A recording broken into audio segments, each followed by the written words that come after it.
Hi, in this demonstration session, I'm going to explain you about the VLOOKUP function. What is VLOOKUP function?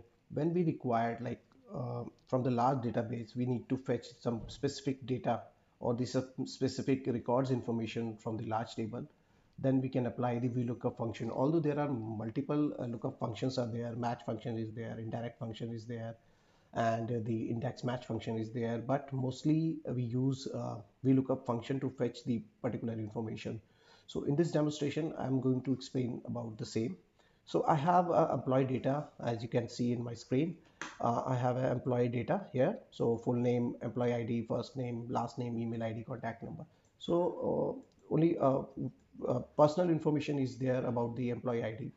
So there are more than 100 records in this table. So this is my data sheet. So in this data sheet, I just wanted to, for the demonstration purpose, I just wanted to fetch only some particular information, like let's say I just wanted to fetch these information, like 7 employee information in the new sheet, right?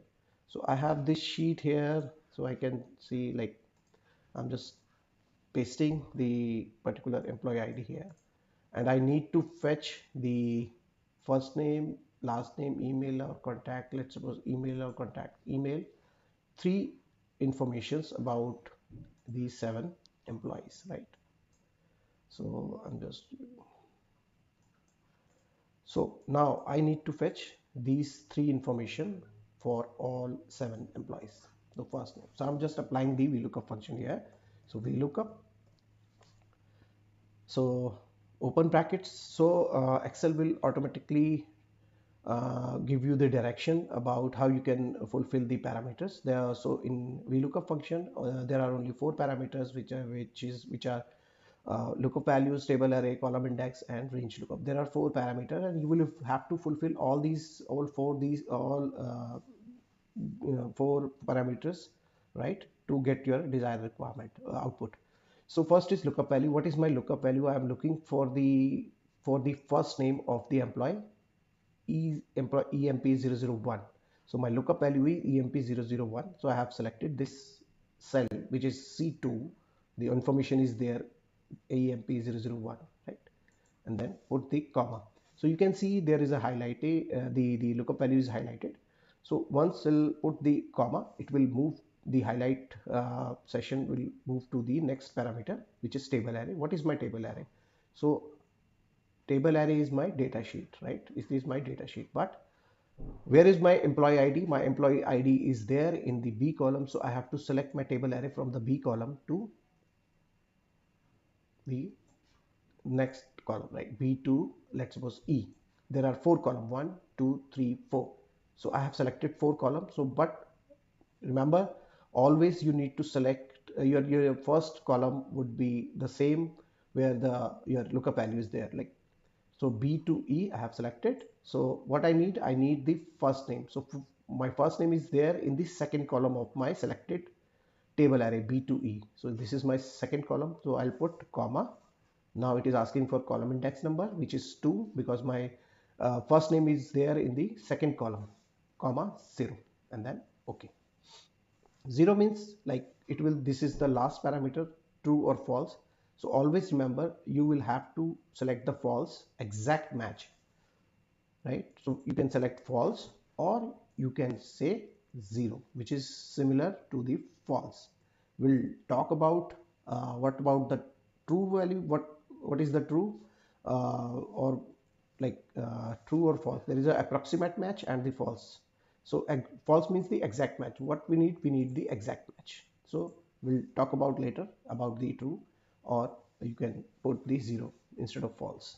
So this is all the parameters are fulfilled. My lookup value, my table array, and this column index, and the, yeah, you can see the first name is James. Here you can see James, and now the last name is Farmer, right? So again, I'm putting VLOOKUP, my lookup value, same, comma, table array, same, which number I need, 1, 2, 3, the last name, which is there in the third column, so 3, and then OK.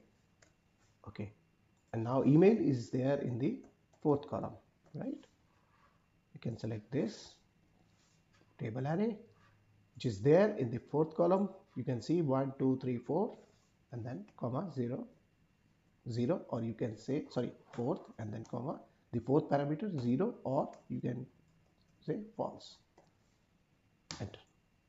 Right, so all three values are there: first name, comma, the last name, and the email ID. So all three information is there, belongs to 001 employee.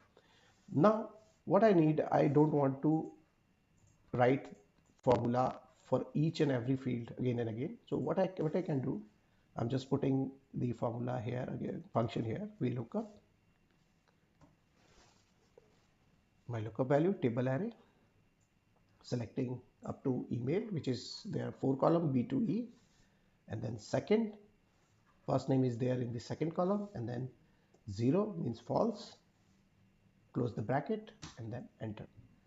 I can simply drag this, but it will give the error, because now we know when we drag the any formula column wise, it will change the column number. So here C column is my lookup value, right?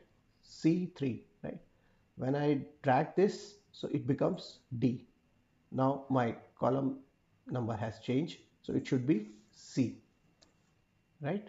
So what I can do, I can freeze that column name by putting dollar and then okay. The Excel will freeze the column, so my lookup reference will not be changed. You can see Melissa, and then second, now you have to change the column index, like, because my last name is there in this selected table array in the third position, so it is third, and then it is becomes 4, right? So now you can see Melissa fell, and then you can see the email ID. Okay, now even I don't want to change the column index number. So what I can do, so there is a function called column, right, in the Excel. What is column?